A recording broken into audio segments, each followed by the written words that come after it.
A forgotten farmhouse on a Mississippi hill, a man with nothing left but his family name, and a silence that has waited more than a century to be broken. When Corey Ellis inherits his late aunt's crumbling home, he expects only dust and debt. What he finds instead are whispers of a buried past, letters from women who healed, sheltered, and resisted when the world offered them no mercy. As Corey digs through the house's hidden chambers, the walls begin to breathe again, revealing a secret that once ran through the veins of the land itself. From the echo of hymns beneath rotted floorboards to the forgotten stream that once carried souls toward freedom, the house on Riverbend Hill unfolds as a story of legacy, redemption, and memory. Across generations, those who kept silent finally find their voice, and one man learns that some homes remember more than their owners ever could. A tale of history resurrected from the dust, where every shadow carries a heartbeat in every breath of wind. The day of Aunt Martha's funeral broke under a colorless sky, the kind that seemed to flatten the world and drain it of sound.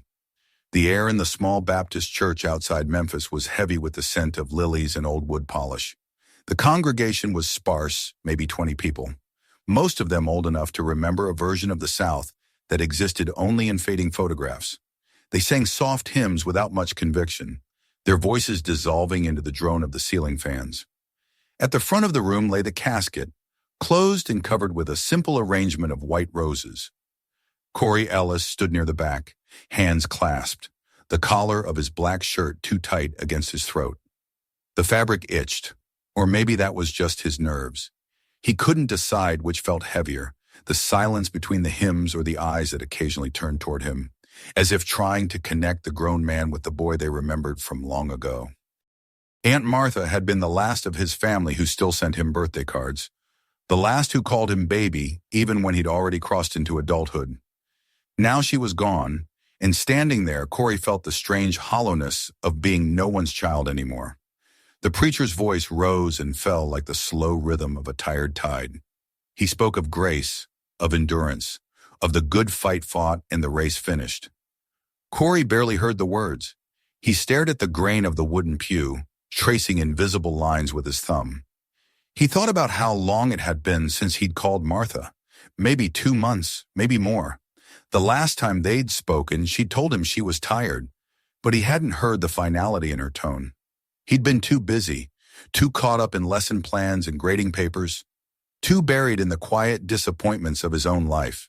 He hadn't even gone down to visit her at Christmas, and now the guilt sat inside him like a stone. When the service ended, he lingered while others shuffled out into the churchyard, their shoes crunching the gravel. A few of them nodded to him, murmuring kind words, memories, and condolences that felt rehearsed. Corey thanked them automatically. The summer heat pressed down on him like a hand.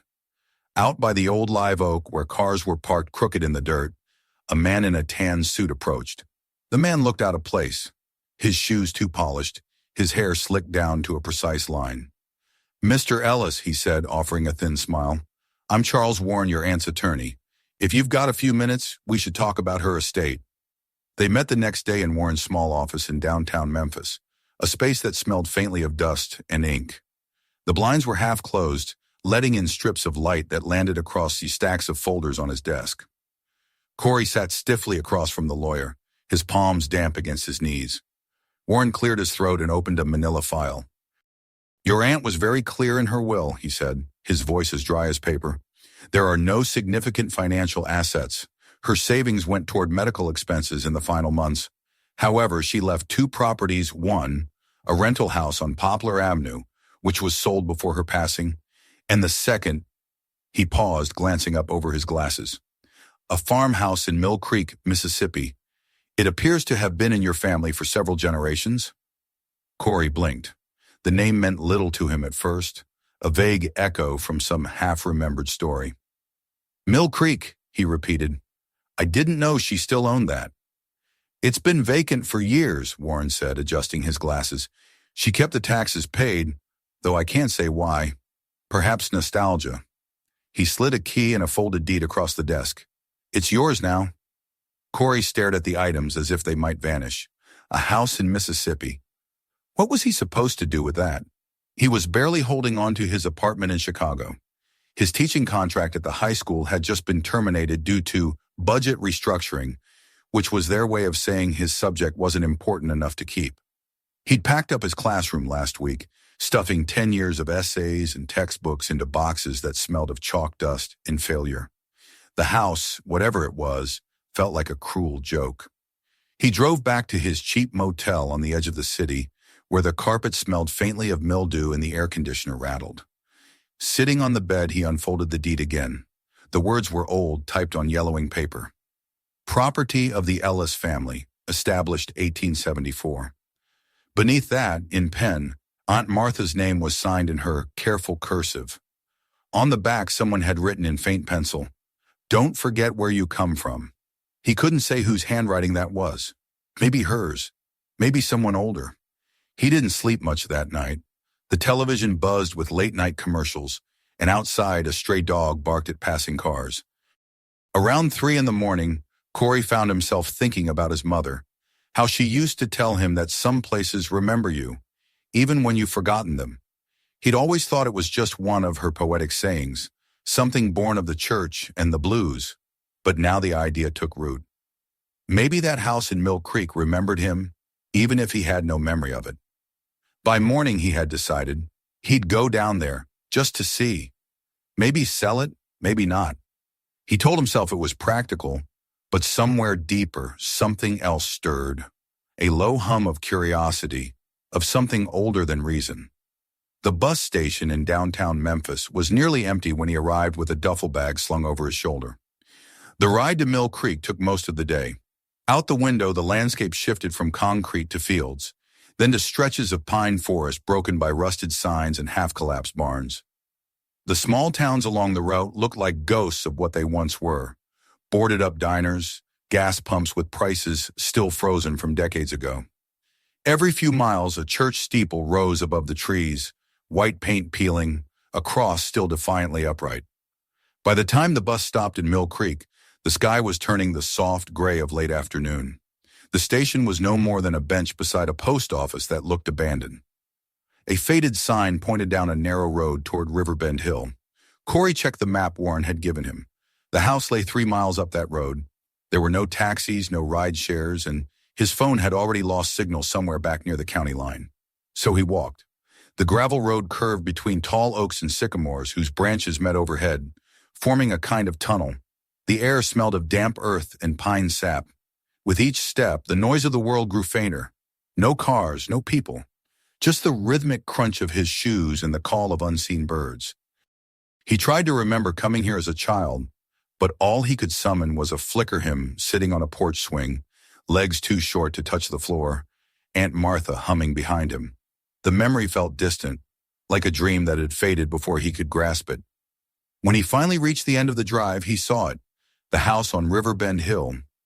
It stood alone against a backdrop of dark trees, its paint long stripped away, leaving the wood the color of old ash. The porch sagged in the middle. Vines crawled up the sides like veins, and one shutter hung crooked, tapping lightly in the wind.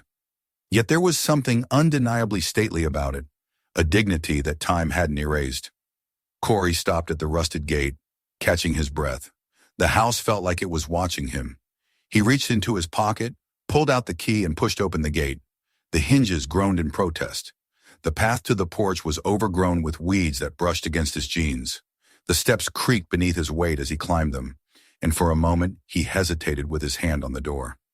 The air seemed to still around him, the cicadas pausing mid-song. Somewhere deep in the trees a dog barked once, then fell silent. He turned the key. The door opened with a long sigh. The air inside was cool and thick, heavy with the scent of dust and something older wood, maybe, or the faint sweetness of decay. Light filtered through grimy windows, turning the interior a dim gold. The hallway stretched ahead, lined with faded wallpaper that peeled in long curls. Furniture sat shrouded in white sheets, the outlines of chairs and tables like ghosts frozen mid-motion. On the wall a clock hung, with its hands stopped at 12:17. Corey stepped inside. The floorboards moaned under his boots. He pulled the sheet from a couch and coughed as a cloud of dust rose. Beneath the fabric was a dull rose pattern, surprisingly intact. A framed photograph sat on the mantel. Aunt Martha, younger, smiling stiffly beside a man he didn't recognize. He picked it up, studied it, then set it back down. He wandered from room to room, trying light switches that didn't work, running his fingers over shelves lined with books swollen from humidity. The kitchen was cluttered with the remnants of another Life ceramic canisters labeled flour and sugar, a rusted kettle, a calendar from 1989 still pinned to the wall. He could almost imagine his aunt here, moving slowly through the space, humming under her breath. When the sun began to sink, the house grew darker, its corners deepening into shadow. He found an old oil lamp in the pantry and lit it, the flame trembling in the glass. In its soft glow, the rooms felt less abandoned and more expectant, as though the house had been waiting for someone to wake it up. That night, Corey lay on the couch with a blanket he found in a cedar chest. The wind outside whispered through the eaves, carrying the faint smell of rain. He stared at the ceiling, tracing the patterns of light and shadow.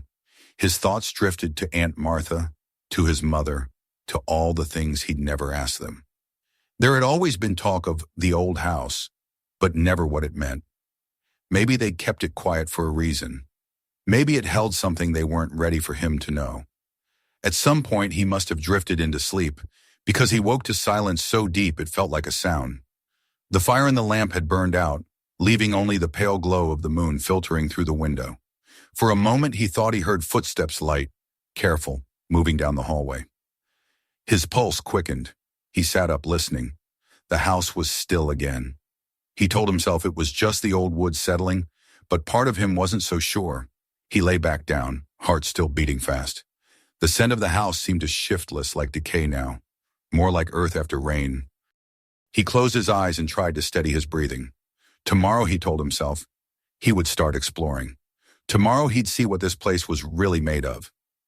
Outside, the moon rose higher over River Bend Hill, casting a thin silver light over the house. The vines on its walls trembled in the wind, and deep inside its bones, the house seemed to exhale, a slow, ancient breath of memory that reached out to the man who had finally come home. The morning came gray and slow, the kind of morning that didn't so much rise as seep into the world. Corey woke to the sound of rain tapping the window panes and the smell of damp wood. For a moment, he forgot where he was. The ceiling above him was high and cracked, a water stain spreading like a pale map across its surface. He sat up, the blanket sliding off his chest, and it came back to him. The funeral, the bus, the long walk up the road, and the house that had exhaled around him like a living thing. He rubbed his eyes, feeling the stiffness in his back from the old couch, then stood and stretched.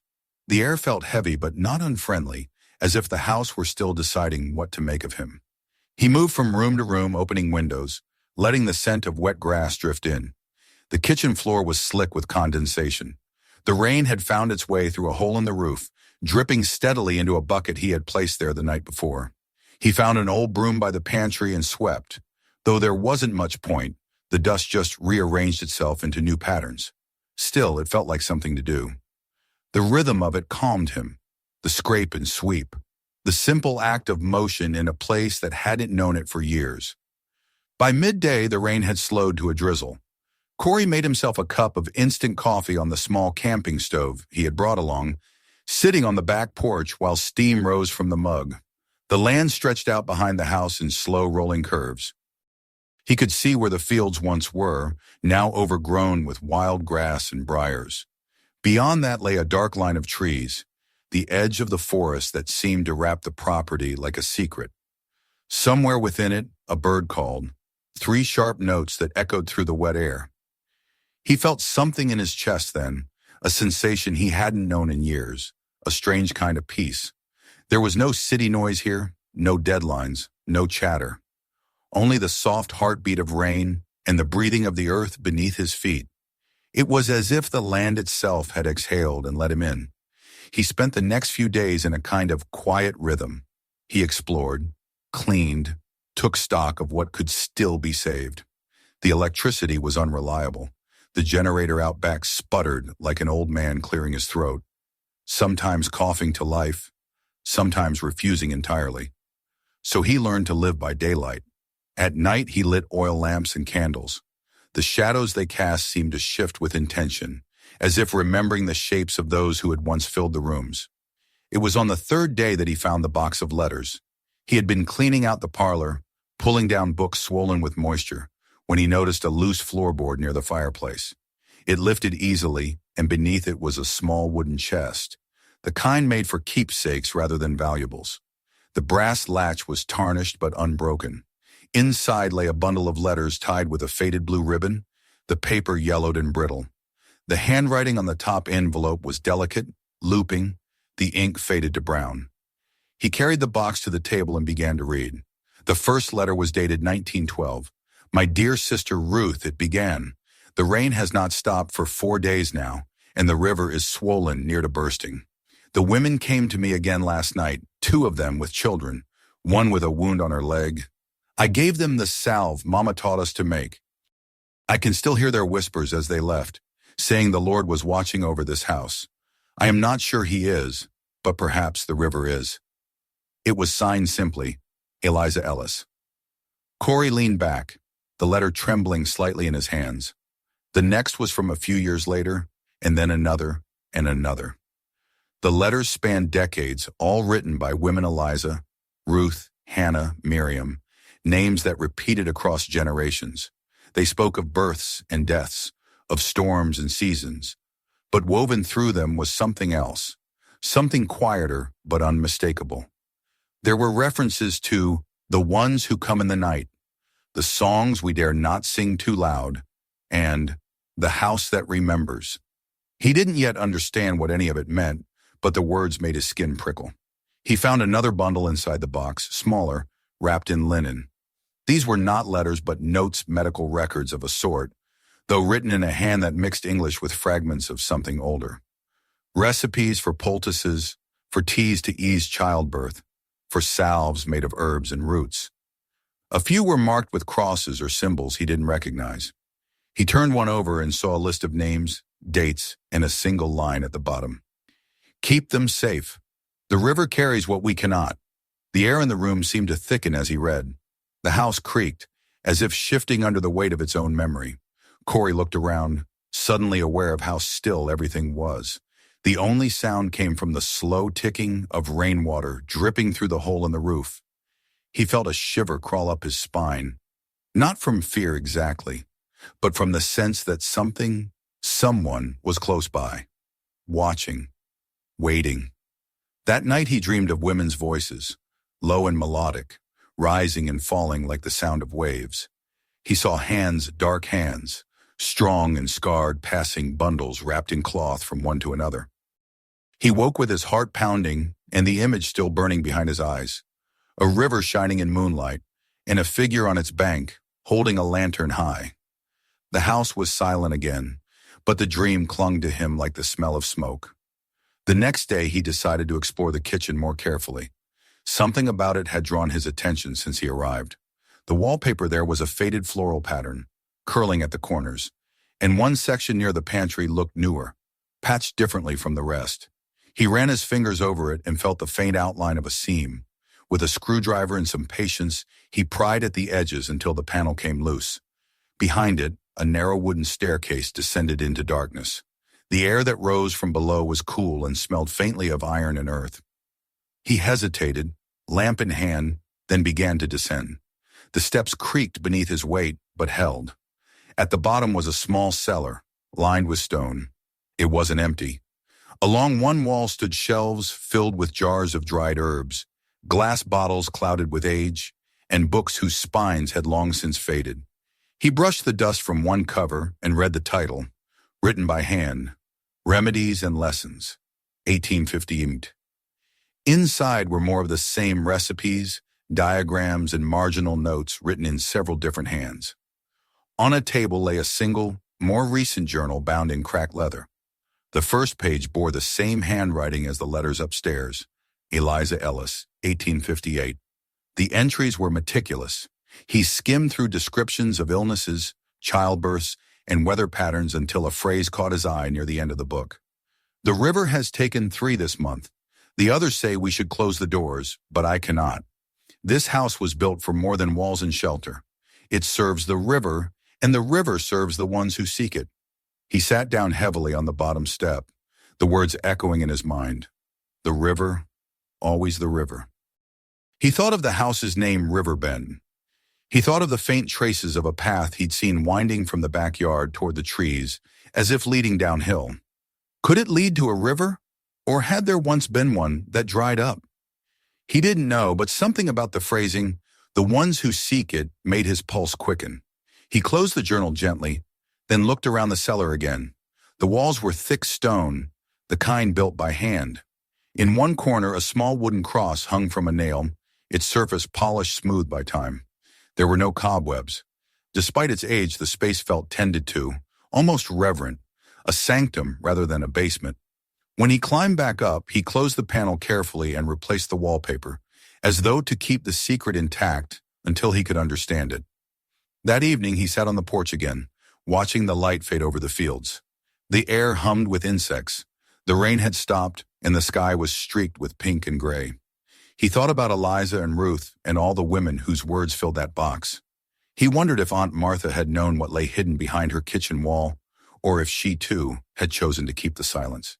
He remembered how, as a child, he'd asked her once why their family never spoke much about the past. She had smiled a sad sort of smile and said, "Some things are too heavy to lift, baby. You just learn to carry them quietly." Maybe this was what she meant.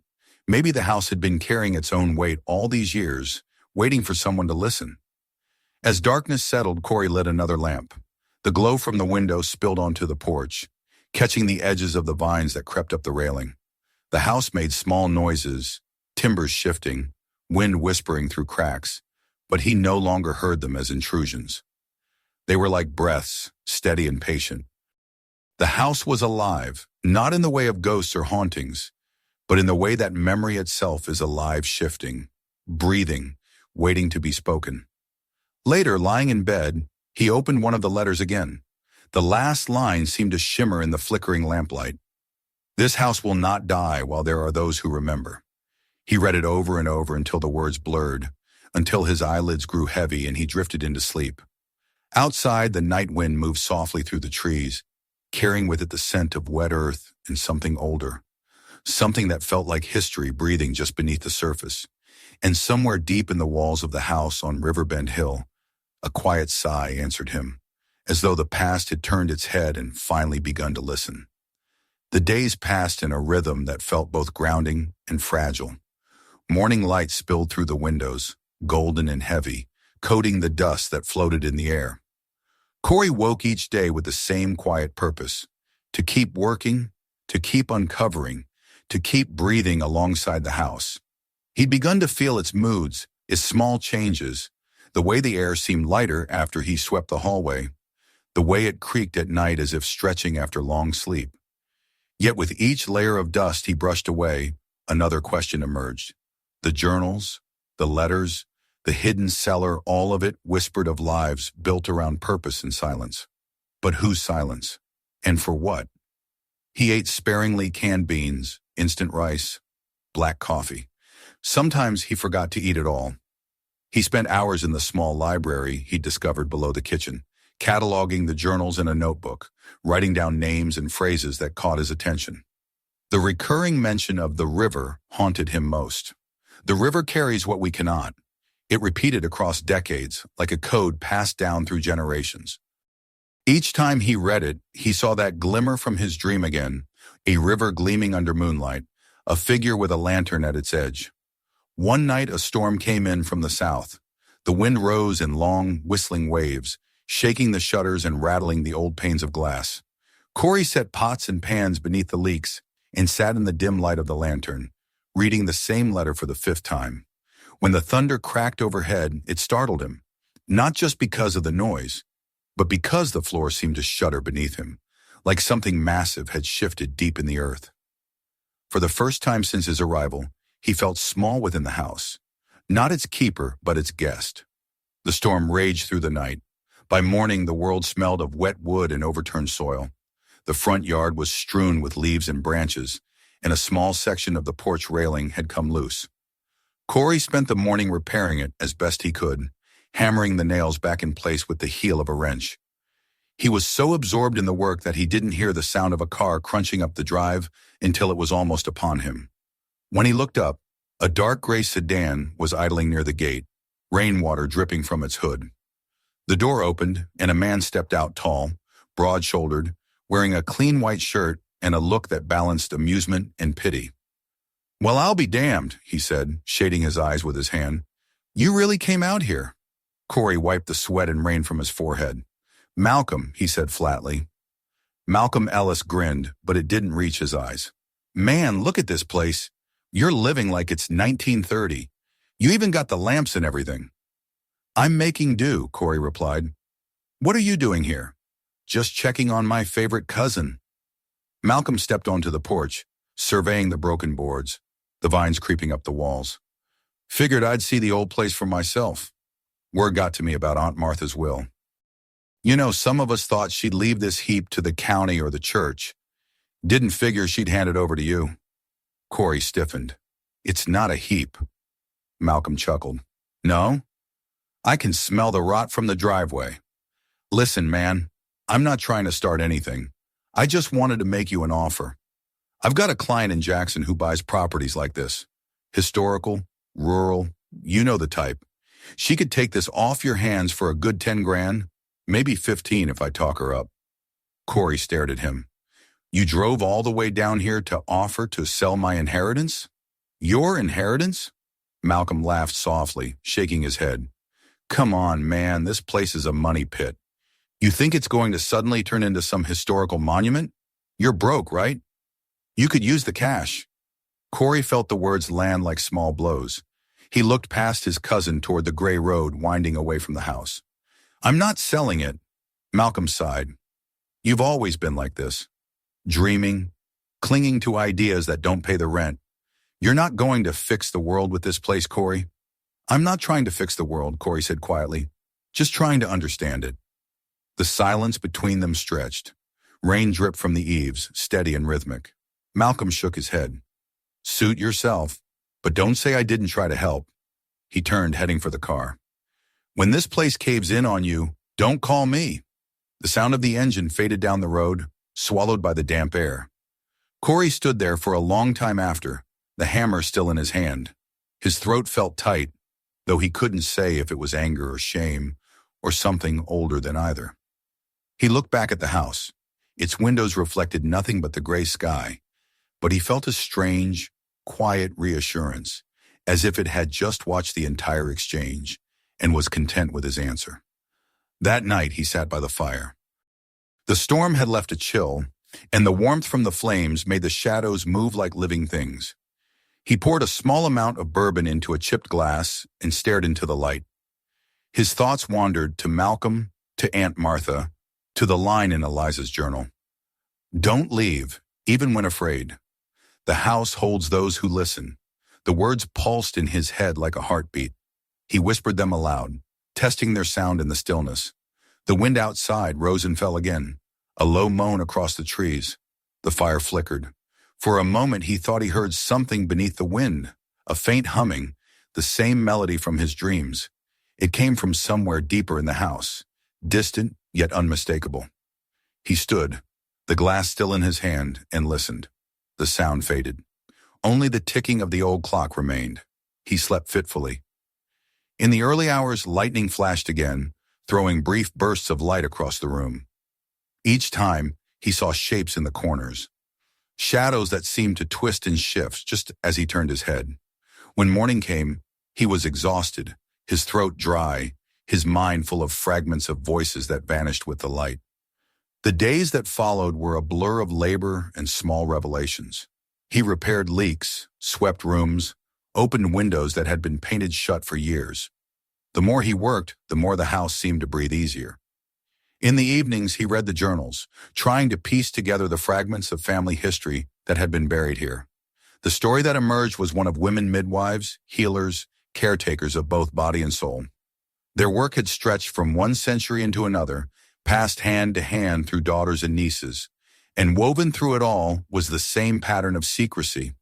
The house serves the river carries those who seek it. He realized now that the phrase wasn't poetic. It was literal. A code, perhaps, for something that had to be hidden.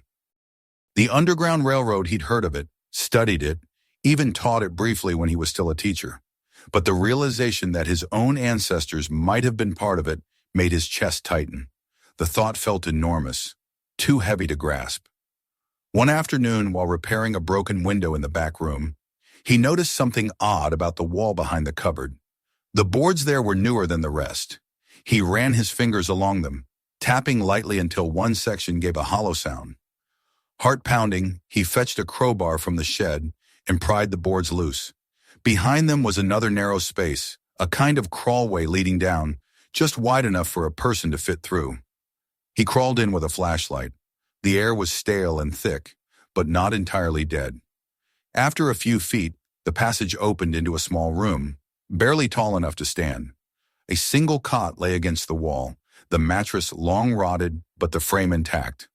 On the floor, half buried in dust, was a small shoe, a child's shoe, no bigger than his hand. He lifted it gently, brushing away the dirt. A wave of warmth rose through him, unexpected and crushing. Whoever had hidden here, they had been scared, but they had also been saved. He set the shoe back down carefully and turned off the light. In the darkness, he could almost hear breathing, the echo of fear, hope, prayer. He stayed there a long moment before crawling out again, heart heavy and strangely full. That evening, he sat on the porch watching the sunset, its red light spilling over the overgrown fields. The air smelled of pine and smoke. He thought of the people who had passed through this house, those whose names were never written down, whose stories lived only in the walls. He thought of Aunt Martha, keeping the taxes paid, never explaining why. She must have known. She had guarded the silence so that one day he could break it. For the first time in months, he felt purpose like a steady pulse inside him. He took out his notebook and began to write, not just transcriptions, but thoughts, connections, questions. He would record everything, photograph every page, every mark, every hidden space. The world would know what this place had been. When the light finally faded and the crickets began their nightly chorus, Corey went inside. The house felt warmer, fuller, alive with unseen memory. He paused at the doorway of the parlor, whispering softly, "I'm not leaving." The air seemed to stir around him, almost like a sigh, and deep in the bones of the house, in the dust and the timber, in the forgotten spaces where breath once trembled in fear and hope, the past stirred and listened. The summer deepened over Mill Creek, drawing a haze over the fields and a humming stillness to the air.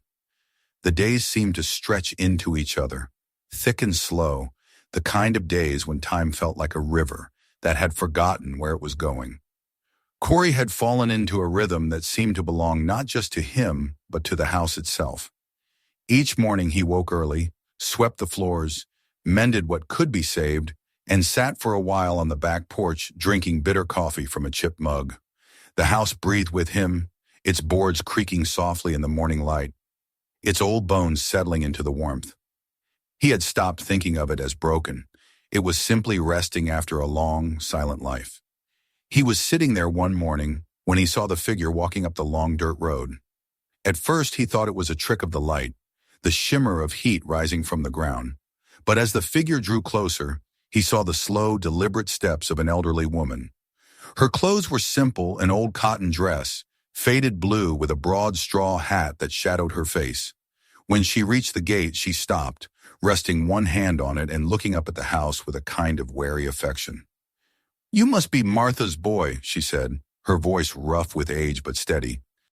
"I was wondering when you'd finally show up." Corey stood surprised. "I'm her nephew, Corey Ellis." "I know who you are. I'm Rosie Mae Johnson." She smiled, revealing teeth still strong and white despite her years. "Lived just down the road yonder all my life.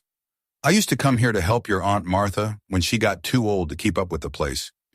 He opened the gate for her. She moved slowly, the kind of careful slowness that came not from weakness, but from deep patience. "You been here long?" she asked as she climbed the porch steps. "Couple of weeks," he said, "trying to get the house livable again." She murmured, looking around. Still got her smell in it, lemon oil and lavender.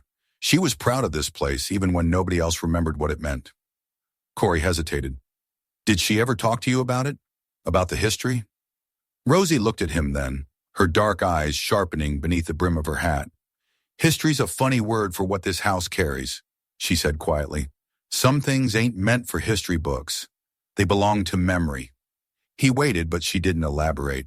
Instead, she reached into her bag and pulled out a small jar filled with a pale green salve. "You'll be working out here in the sun. Rub that on your hands when the blisters come. It's one of Miss Martha's recipes. She said it came from your great-grandmama, Eliza." The name hit him like a soft bell ringing in the back of his mind. "Eliza Ellis?" Rosie nodded slowly. "That's the one. She was a healer, same as the women before her. Folks used to come from miles around. Didn't matter if you were rich or poor, white or colored. She'd patch you up, feed you, pray over you if you asked. But she did more than heal the body." She paused, eyes flicking toward the old oak that shaded the yard. "This land remembers her. Every blade of grass, every root." Corey didn't press her, but the words settled deep. Rosie stayed for an hour, telling stories of Aunt Martha, the way she'd bake pies for church socials, how she'd scold the boys who cut across her fields, how she'd sit out on this very porch with her Bible and a glass of sweet tea, humming the same hymns her mother used to sing. Before she left, Rosie said, "There's still folks around here who know the truth about this place. Some of them might talk to you, some won't. But if you really want to learn, you go see Jake Willis. He worked on this house back when your aunt had the roof fixed in the 90s. Knows every nail and board." The next day, Corey drove his old pickup borrowed from a neighbor to a small workshop on the edge of town. The building was surrounded by piles of lumber, the smell of sawdust sharp in the air.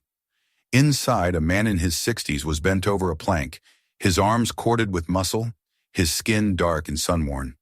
When Corey introduced himself, Jake looked up and nodded slowly. "Martha's nephew," he said, voice gravelly. "Heard about you. Heard you was living up there alone." "I'm fixing it up," Corey said. "Rosie said you might know the house." Jake set down his hammer and wiped his hands. "Know it? I was born in a shack 3 miles from that hill.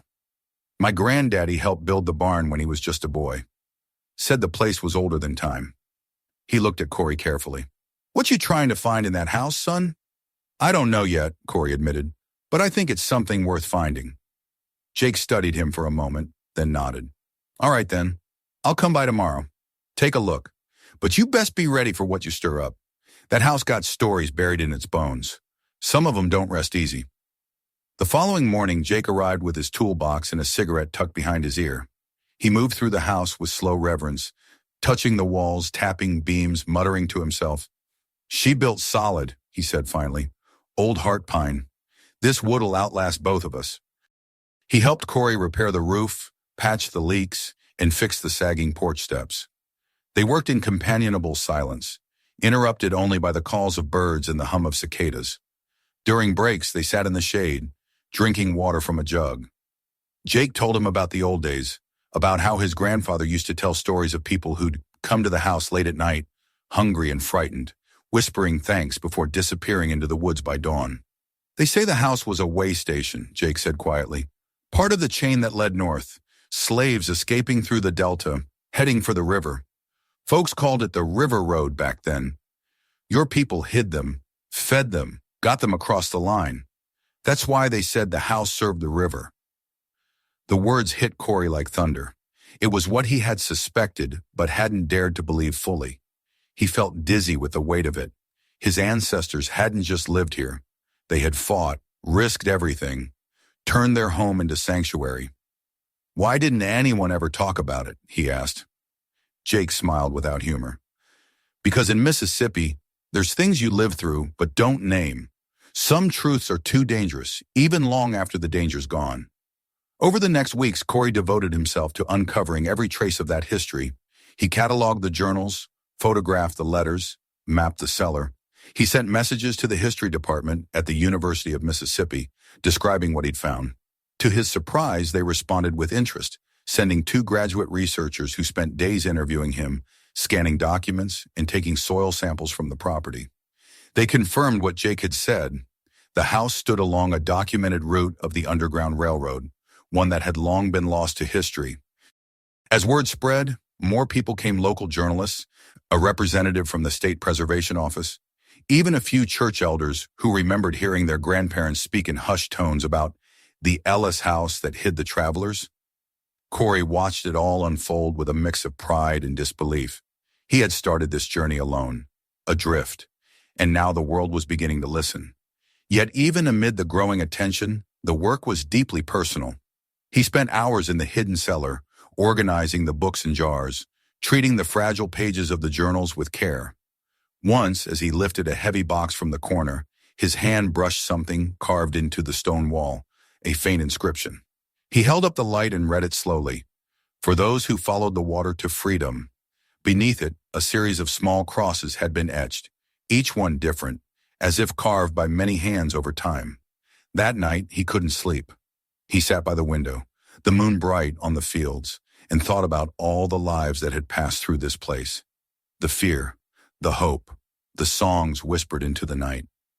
He could almost hear them now, faint echoes woven into the rustle of the trees. He thought of his mother and Aunt Martha, of how they must have carried the weight of that history quietly, never speaking it, but never letting it die either. By late summer, the house had begun to transform. The roof no longer leaked. The walls gleamed with fresh paint. The porch steps no longer groaned underfoot. Visitors who came up the road would pause, struck by how alive it looked, how it seemed to breathe again after years of silence. Corey stood among them sometimes, listening as they marveled, his hands rough and scarred but steady. One evening, Rosie returned with a basket of peaches. She stood on the porch, watching the sunset stain the sky orange and red. "Your great-grandmama would be proud," she said softly. "You woke this place up." Corey smiled, his heart full. "I think it woke me up too." Rosie nodded. "That's what happens when you listen to the land. It remembers who you are, even when you forget." As the last light faded, the house seemed to exhale again, the air warm and alive around them. Corey felt it in his bones, the pulse of memory, the hum of the earth, the quiet song of those who had walked this ground before him. He knew then that this was only the beginning. The house had more to tell, and he was ready to hear it. Autumn came quietly to Mill Creek, slipping in under the edges of the long days and settling like a sigh over the land. The fields that had shimmered green in July were now brushed with bronze, and the air carried the faint, sharp scent of drying leaves and distant fires. The house on River Bend Hill wore the season well. Its porch was swept clean, its windows gleaming faintly in the golden light. To anyone passing by, it might have looked like an ordinary farmhouse again, resurrected from disuse. But Corey knew better. The house was alive now, fully awake, and every room hummed with the weight of what had been unearthed. The recognition had come slowly, spreading outward like ripples in water. The local paper ran a feature about the Healer's house, tracing its connection to the Underground Railroad. Historians from Jackson and Oxford sent inquiries, their emails full of polite astonishment. A graduate student named Lena came twice a week to help him archive the letters, her dark hair always tied back in a loose bun, her notebooks brimming with careful handwriting. She treated the old words as if they were fragile birds, afraid to startle them into flight. Together, they built a record that would live long after they were gone. Yet even as the world began to take notice, Corey felt the pull of something deeper, something that refused to be cataloged or photographed. The house still held its silences, and the land around it seemed to guard them. Some nights when the moon was full, he would wake to the sound of footsteps in the hallway, soft and deliberate, moving toward the back door. Each time he rose and followed, he found the door slightly ajar, a cool wind moving through the house as though it were exhaling dreams. He would stand there for long minutes, staring into the darkness beyond the porch, the night alive with whispers of leaves and water. One evening, after Lena had left and the last of the daylight had drained from the sky, Corey sat by the window, reading Eliza's final journal. It was the last of the ones he had found, the pages nearly too brittle to turn. Her handwriting had grown weaker near the end, the letters faint and wavering. "The river is restless," she had written.